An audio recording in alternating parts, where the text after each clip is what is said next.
We're with Jaguars General Manager Dave Caldwell. Preseason is here. It's year 3. Do you feel any pressure at all in year 3? No, I think from the beginning we always have felt pressure, but it's all internally driven. And I know Gus and myself and Shad, we want to make this right for the city of Jacksonville and the community of Jacksonville. And so the pressure is all internally, and from day one there's always been pressure, and there will always be pressure. What is an expectation for this team this year? I think for us it's just to go out and play the best that we can play. And you know, I think from a talent standpoint it's starting to look the way it's supposed to look. And if we can stay healthy and if our guys have come back here and in good shape, I think we're going to be ready to go.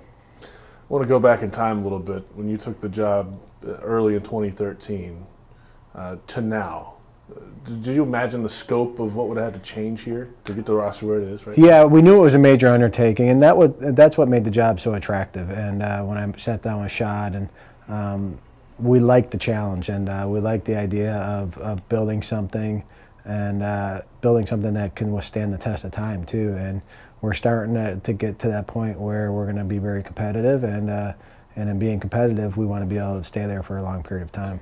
It started with the draft classes. You have 3 in the books now, and all those guys are around. And that tells you something about the base of your organization when you can keep draft picks around on your roster. Yeah, well, the ideal situation is to be able to keep them around and have success on the field. And now that these guys are going, and some are going into their 3rd year and their 2nd year, and then this year we have a rookie class that if they can be productive and help us close out games would be even better. To the rookie class from this year, we got to start with Dante Fowler Jr. and that first rookie camp practice. He goes down on the field. You're out there. The fans are there.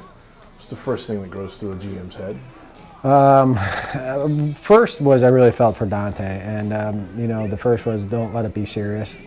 Obviously, unfortunately, I saw it all happen because, as with any first-round pick, your eyes are glued to him, and when you have a non-contact injury like Dante's, you kind of know right away that when a guy goes down like he did, that it was probably going to be what it was. And you know, second is just, okay, you know, how are we going to support him and make sure that he comes back better than ever. And now it's our job to kind of work to help Dante get back to being even better than what he was. There's plenty of guys in that locker room, but 2 especially recently that have gone through that. With Aaron Colvin last year, and now Shadrick Marks is coming back to the same thing. Does that help Dante in his rehab process? Absolutely, and both those guys are great examples on how they've attacked it. Especially Aaron Colvin, you know, from January until October of his rookie year.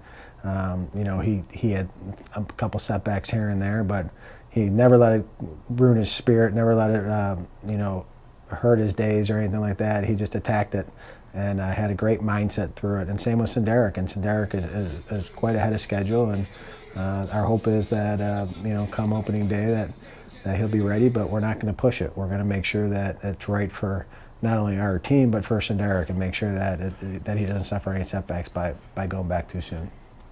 Free agency. You said at the beginning that year 3 might be the year you start to really spend some money on some top-tier free agents. You did that this year with a guy like Julius Thomas coming in. Shadrick came in on the defensive line. Is that fun to be able to actually spend some money?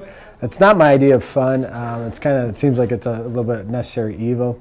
Now, throughout the OTAs and mini camps, we're happy on the guys we spend it on, and guys like Julius Thomas, Jared Odrick, Dan Skuda, Jeremy Parnell, Devin House, Stefan Wisniewski, all those guys, Sergio Brown, that we've invested into right now, early indications show that it's been money well spent. Now, the consistency and throughout the season will decide that.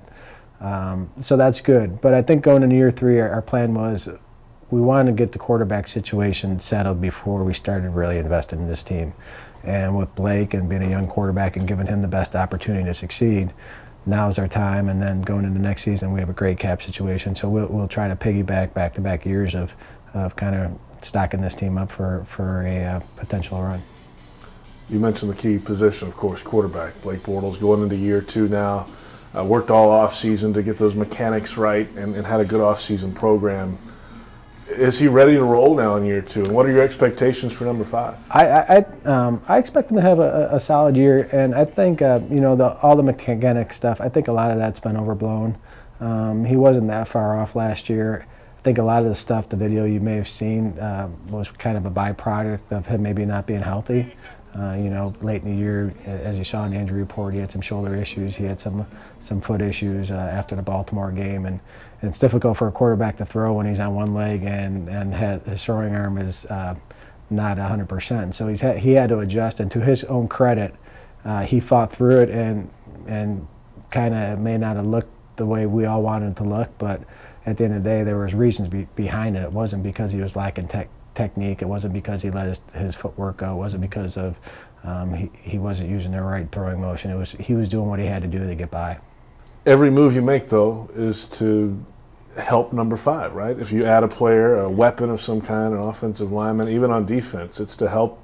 Everything that happens around the quarterback. If the quarterback's better, the team's better. Well, yeah, I think the old saying is kind of rising tide raises all ships, and I think not just the quarterback, but everybody, and we owe it to all 53 players that are on this team and all the coaches to find the best talent available and to put the best product on the field, as well as owe it to the city of Jacksonville to get this rolling in the right direction.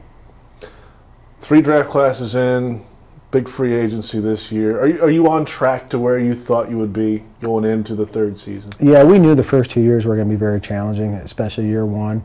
And then going into year 2, we weren't really sure about kind of wins and losses, but we knew the product on the field was going to look better.